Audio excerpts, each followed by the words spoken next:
Now, Anushka and Camilla are here to discuss today's top stories. Good morning. Hello. And I want to go straight to Prince Harry today. Yes. Camilla, he's there, he's in the High Court now. Have you got an update for us? I know you get everything first. He's only just started appearing in the witness box, the first royal to do so since 1891, when Edward VII appeared in a case about a baccarat scandal. But this is slightly different, isn't it? This is about him claiming that the Mirror Group has invaded his privacy with illegal means. And he wasn't there yesterday. And he wasn't there yesterday because he was still in LA celebrating his daughter Lilibet's second birthday. He got a little bit of a rap on the knuckles from Mr Justice Fancourt, who's overseeing these proceedings, to say that he should have been there on the first day. He started with his evidence. The opening question, I think, was, is it fair to say, Prince Harry, that you are quite hostile towards the press, which he admitted.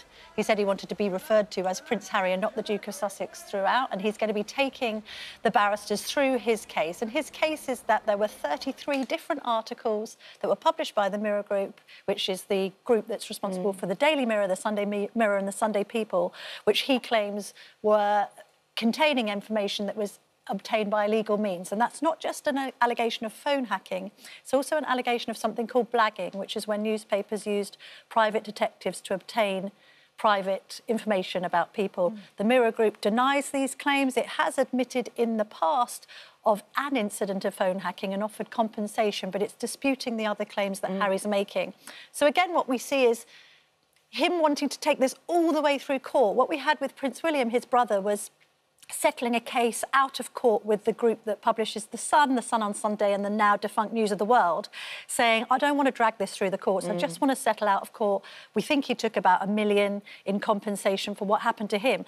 I don't think anyone begrudges Prince Harry from taking this action. If he thinks he's been hacked, fair play to him, but questions might be asked, even if he wins, does he also lose if the court case forces him into very personal revelations about himself, his relationship with his brother and his father? But is that why he's got in there first? I mean, could this potentially be the reason for spare? Is the fact that he thought, well, if it's all going to come out anyway, I'll just put it all out there on my own terms? I don't know. I think there might have been 33 million reasons for spare, Holly.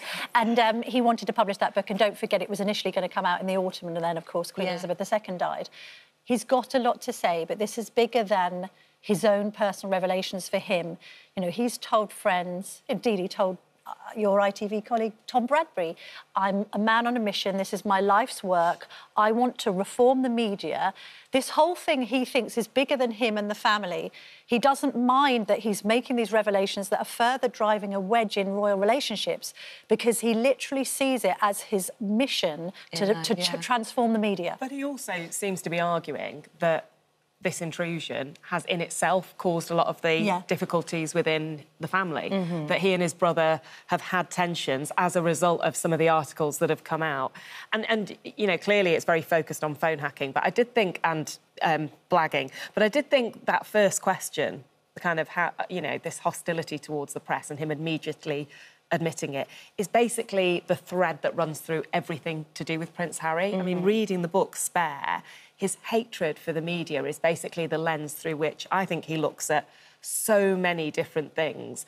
And so these few days are going to be so incredibly important to him. I mean, he is going to face such a grilling from the Mirror Group's KC, Andrew Green. It's already started. He's already being asked questions about how on earth he can say these articles had this impact if he can't even remember reading them, and he's already having to defend himself against that. But I do think, sort of almost regardless of whether, you know, he wins this case, or this is a big group of people, win this case or not, it is really clear that that level of intrusion in your life just is insane and is a very, very difficult thing to handle, and has clearly had a huge, huge impact on who he is today. Is there a risk for him with this, do you think? I mean, I can't imagine his nearest and dearest being delighted with the idea of him pouring over all of this again in open court. Again, it creates a feeding frenzy for the journalists that he would rather weren't writing articles about him. So there's a slight contradiction there. I think for the bigger picture, it kind of depends what the outcome is. I mean, the Mirror Group has already said and sort of suggested that some of the information he claims has been illegally obtained was in the public domain anyway. One particular article because he had given an interview the day before giving away that information. A lot of this is historic. There's another irony about the timing of this. OK, I think that having been journalists now for nearly 20 years, Anushka and I, we can appreciate that there was a time before we started in the industry where it was very much the Wild West, with the paparazzi chasing Diana, the way that Martin Bashir on the BBC obtained nefariously information and all the rest of it, those sorts of tactics. The world and the journalistic world has moved on considerably since Leveson. He's on this mission and making this quest, but you could actually argue that in recent years, royal privacy has never been better protected. You don't get long lens imagery of Prince George in the playground at school. You don't get journalists like me following royals around on private holidays, as they did in the 80s and 90s. You know, the landscape's changed. Different. I was just remembering when I was thinking about this, when I first came into journalism, I was working on a story about a guy called Tony Martin, who was that farmer who shot a 16-year-old, I think, in the back. And I was up there and I was trying to talk to some of the neighbours. I think it must have been when he'd come out of jail. And one of the neighbours told me that at the beginning of the first trial, a journalist had scaled the side of her house, climbed in the window and been on her sofa when she came out the shower to try and talk to her. Like, that sort of stuff doesn't not happen anymore. So things have changed. I do think the risk for him is how exposing this is going to be. Like Andrew Green, this KC, is quite a character. When he says that the Mirror Group that there is no evidence that phone hacking happened, I just wrote down what he wrote. He didn't just say there was no evidence. He said zilch, zero, nil, de nada, niente, nothing. He's obviously quite a character. He's going to go quite hard at Prince Harry. He obviously detests the press. I think there is a risk he loses his temper. And if he does, then a side of him could be seen very publicly that he feels it's worth the risk. Also, there must be something. Everyone's equal under the law as well. So the idea that just because he's the Duke of Sussex is going to get special privileges in court, no, you're treated as any witness would be. Should we talk about a nice royal story? Because it's always nice when there's a baby, and there's a Princess Eugenie and her husband Jack Brooksbank have welcomed their second son. Lovely name, Ernest George Ronning. That is a sweet picture, isn't it? That just the with sweetest? A hat perhaps knitted by Fergie. I'm just guessing that. So sweet. A slightly unconventional way of announcing the birth because it was on Instagram. And that's the way things have changed. And I think actually the baby is about a week old, so coming a little later than one would expect, weighing 7 pounds 1 ounce. Cool. The names there, let's go through them. So Ernest, George after George V, her great-great-great-grandfather, as well as Grandpa George, that's Jack Brookbanks' father, her husband's father, who died quite recently of COVID, actually. And then also named Ronald after Major Ron Ferguson. So that's Sarah Ferguson's father. Isn't that lovely? Very cute. And that's a little brother for August, who's their eldest son. I love those names, August and Ernest. They go really well, don't they? Quite posh, isn't it, Josie? Yeah, I like it. Well, congratulations, those two. Congratulations. Gorgeous. Next up, Rishi's advisor warns we've got 2 years to tame artificial intelligence. Now, I know Elon Musk is really, really big on this, and it's very scary. We may just have 2 years to tame artificial intelligence before it becomes out of control. Do there need to be some restrictions on artificial intelligence? Because they all keep warning us, you know, the Elon Musk has been warning us and warning us and warning us. And he said, you know, it took years to put seatbelts in cars, and this is what it's going to be like with AI. We need restrictions now in place or before it is too late. I mean, massively. So Matt Clifford, the guy who made those comments, has slightly tempered them on Twitter this morning to say, he said that the kind of worst estimates are that this stuff starts to happen in 2 years. Some people think it could take a lot longer, but nevertheless, we are clearly racing towards a point where these machines are just going to be more powerful than we could ever imagine, and we are not putting in place regulation. I remember listening to a very, very senior figure in the kind of AI world talking about this some years ago, and they were saying, you know, it's one thing to talk, there's no regulation anywhere, it's one thing to talk about that in the West, but, you know, there are countries like North Korea that are also racing to create this stuff.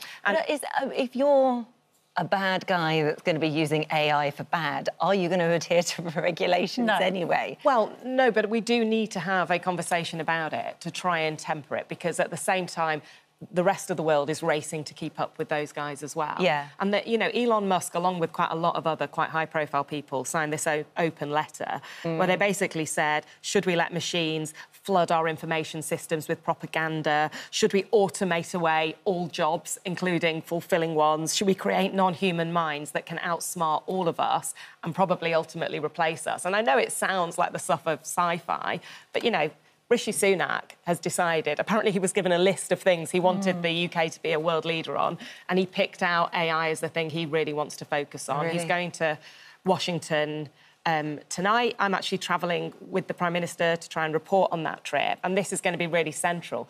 The problem for the UK is the US and the EU are already talking about this. They've got this kind of big body in which they're coming up with ideas. He really wants to get in there and for us to be the kind of big place, but it might actually not be as easy as he hopes. It is shades of the Terminator, though, isn't it? The machines are taking really over. Is, yeah. And as you said, Anushka, it's not just about the threat from kind of bioweapons and, you know, the really evil scale of it. It's also stuff like ChatGPT on children's education and the idea that kids could now be trying to circumvent the system with their homework, which doesn't create an environment for great learning and kind of personal progress. No. All the way, as you say, to automation of many, many jobs, including, by the way, journalism. Yeah. So, you know, I think if we are kind of conceding too much to the machines, then we're turkeys voting for Christmas, effectively. But the flip side, obviously, is the amazing power of it. Like, this could be completely transformative in the NHS, for example. Yeah. So it is that balance of how do we like the internet, get that, isn't it? Anyway, you know, all without of these things in the wrong hands totally, are ugly. Let's talk about exam scams. And we were saying this about the impact on AI on education. Social media scammers, they are everywhere, are now targeting students, offering what they claim are leaked GCSE and A-level exam papers. So this is on Instagram and TikTok, from £7.50 to a paper to up to £4,000. £4,000? £4,000? I mean, I'd love it. If it was £7.50, I won't give it a go. I mean, whatever the price, don't do it. In command of £4,500 to buy a paper. Yeah, who's got that money? Who's got that money? But you can see the appeal, because if somebody was trying to flog what you thought might be your English GCSE for 10 quid on Instagram, then if you're a young, impressionable mind, it's worth bearing in mind Apparently that it won't be, though. No, exactly. Apparently they're not real. No, they're not real. So the exam boards have confirmed that it is, quotes, almost implausible for genuine papers to be leaked. I mean, think about this. You'd have to have somebody from the actual exam board, because let's bear in mind that the papers aren't even seen by the invigilators until they're on the desks as they get delivered. So can we say to kids out there, don't be silly. These are fakes. You're being duped. You're going to be revising the wrong stuff. And also, actually, if you know the syllabus... Sorry, I'm just going to sound like a mum here, because I've got kids doing end-of-year exams. If you've done the work and you know the syllabus, Josie, you've got nothing to worry about. Oh, dear. Oh, dear, oh, dear. This is giving me flashbacks to my time at school. It's like, what is the difference between the £7.50 paper and the £4,000 I know. paper? Maybe the £7.50. I'm so glad Reg is 4. I'm so glad Reg is 4, and it's just shapes and up to 10. Yeah, you've got this all to come. You've got this all to come. Next up, we've got smiling lessons take off in Japan. So after 3 years of COVID era and all the masking, some people in Japan feel like they've forgotten how to smile. Really and they are turning to smiling lessons. What do you think about paying £44 an hour, Camilla, to learn how to smile? No, this is slightly tragic, isn't it? Oh, look. Did anyone... I mean, when we were all wearing masks, if I was taking a photo, I'd still be grinning like an idiot behind my mask. I didn't stop. I think I did smile less. Do you? I remember standing in the queue to take the kids into school, and you see all the other parents, and I remember like staring at their eyes to try and work out what mood they were in or what they were trying to say. And actually, I do think it numbed it a bit. Gave away nothing. I didn't realise that the Japanese government had still made people wear masks as recently as March. Yeah. I mean, imagine if we had been masked. That is the frightening thing about that. All I would say, and you ladies will agree with this, is smiling's a good thing, isn't it? Somebody told me once, you look better on telly. If you smile. Thank you both very much. Thank you, Anushka.